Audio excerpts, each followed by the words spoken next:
Iya, Pak. Semoga kita semuanya sehat walafiat ya.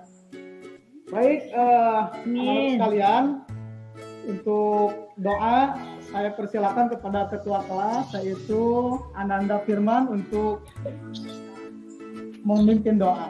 Silakan. Ya, terima kasih Pak Indra. Sebelum belajar, mari kita berdoa terlebih dahulu dengan membaca Al-Fatihah bersama-sama. Membaca Al-Fatihah dalam hati, mulai.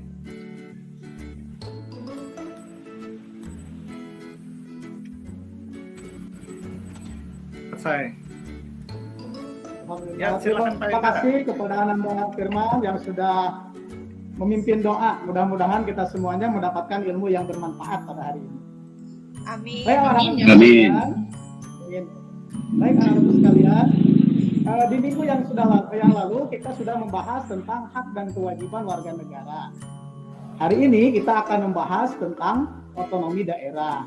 Nah, saya ingin bertanya terlebih dahulu di materi yang lalu, apa itu sih tentang HAM?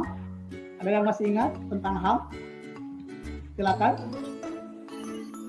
Hak asasi manusia. Iya, Pak. Ya. Ya, Hak dasar yang dimiliki oleh setiap manusia sejak dilahirkan. Terima kasih, betul sekali ya, Ananda Amia. Terima kasih. Baik, hari ini tentunya tentang otonomi daerah pun ini sama ya, kita sebagai rakyat ada hak dan kewajiban.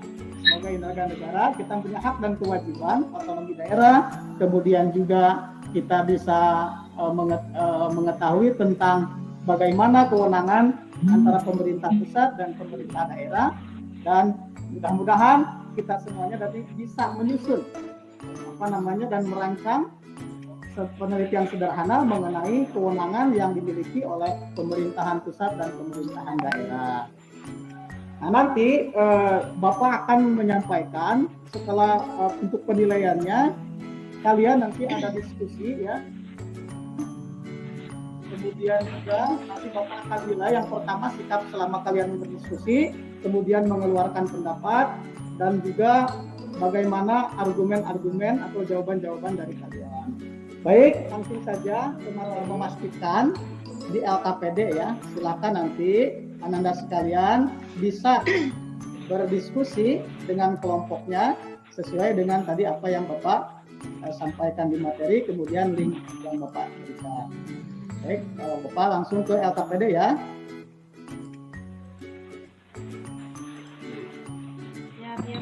Iya, Pak. Oke, sudah siap ya? Silakan. Pak. Ya, Pak. Siap, Pak.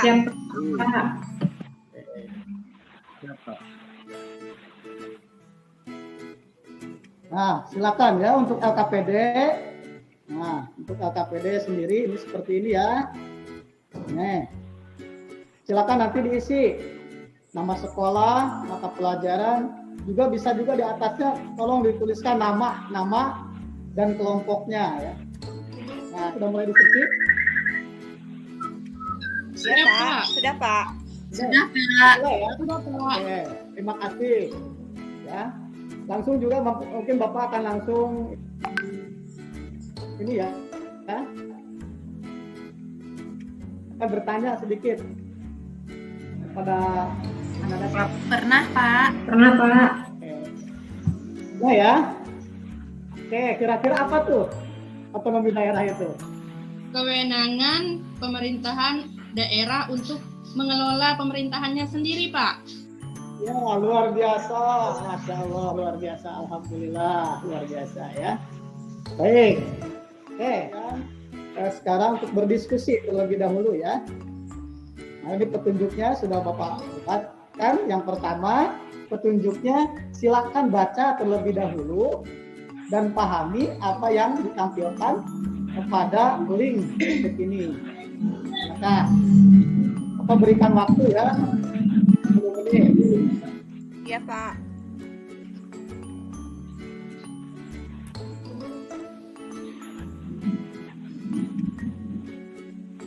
Sudah? Sudah ya? Sudah, Pak.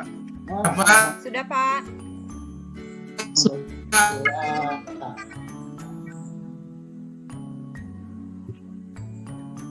Sudah Baik. Pak. Sudah, Pak. Baik, baik.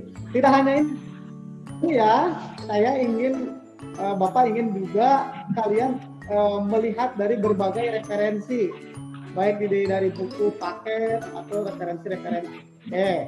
Dari link yang telah kalian buka, ada pertanyaan nggak atau misalkan ada materi yang kurang jelas tidak? Jelas, Pak. Jelas Pak, Jelas cukup semua Pak. ya? Nah, kemudian Iya, Pak, sudah, kalau Pak. sudah jelas silakan tuangkan ya dari hasil kalian membaca artikel yang dari link tadi, kemudian kalian menganalisa dan simpulkan berita tersebut, kemudian jawablah nih pertanyaan. Bapak memberikan di sini ada 4 pertanyaan. Yang pertama tentang kasus apa saja yang kalian temukan pada artikel tersebut. Ya. Karena kita punya 4 kelompok, Bapak berikan saja ini satu kelompok untuk poin 1, kelompok 1, untuk nomor 2 itu kelompok 2, 3 kelompok 3, dan 4 kelompok 4. Silakan diisi terlebih dahulu pertanyaan yang Bapak berikan, kemudian nanti kalian menjawab ya. Ingat, ketika menjawab itu sudah menjadi penilaian dari Bapak. Jadi ketika kalian aktif menjawab, kemudian memberikan argumentasi, insya Allah Bapak akan berikan nilai yang lebih. Silakan, Bapak berikan waktu 10 menit ya.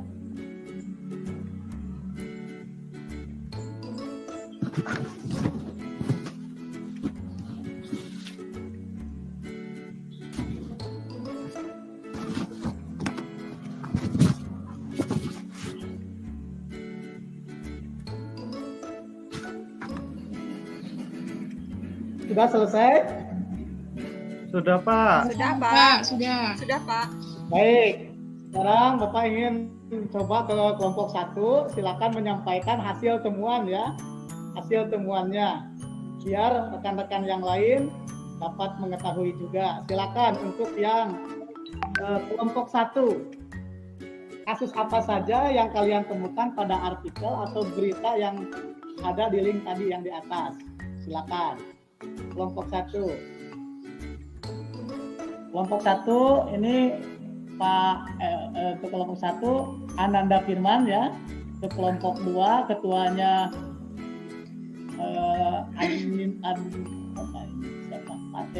Tanti ya. Kemudian kelompok 3 Ananda Nenden dan kelompok 4 Ananda Yuyun. Silakan. Untuk Ananda Firman, kasus apa saja yang kalian temukan ya dengan kelompok kalian pada artikel atau berita tersebut. Silakan.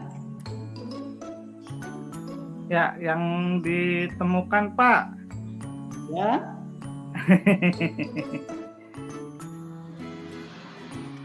Ya, otonomi daerah. Ya.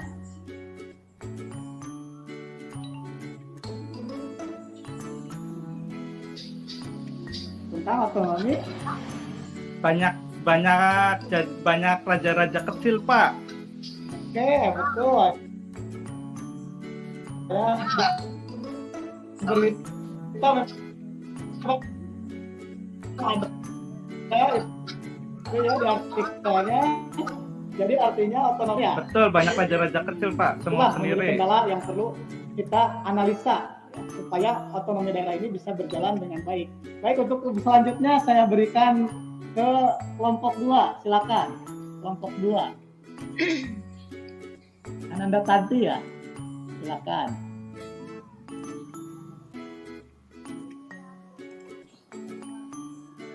Silakan.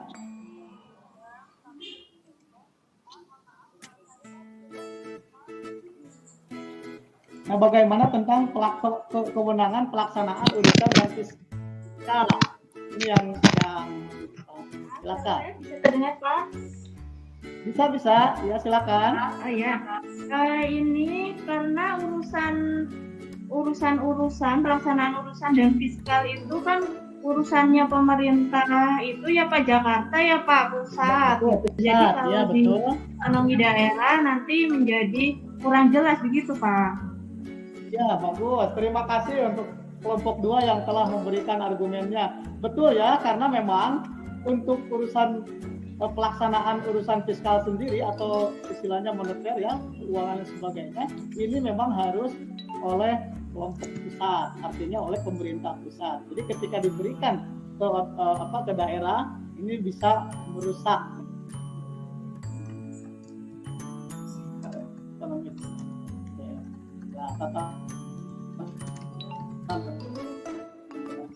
Terima kasih untuk kelompok 2.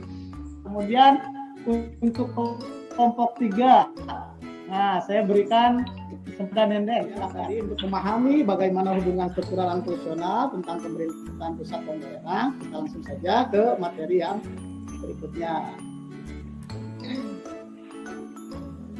Nah, ini pertanyaan yang pertama nih, apa sih itu hubungan struktural?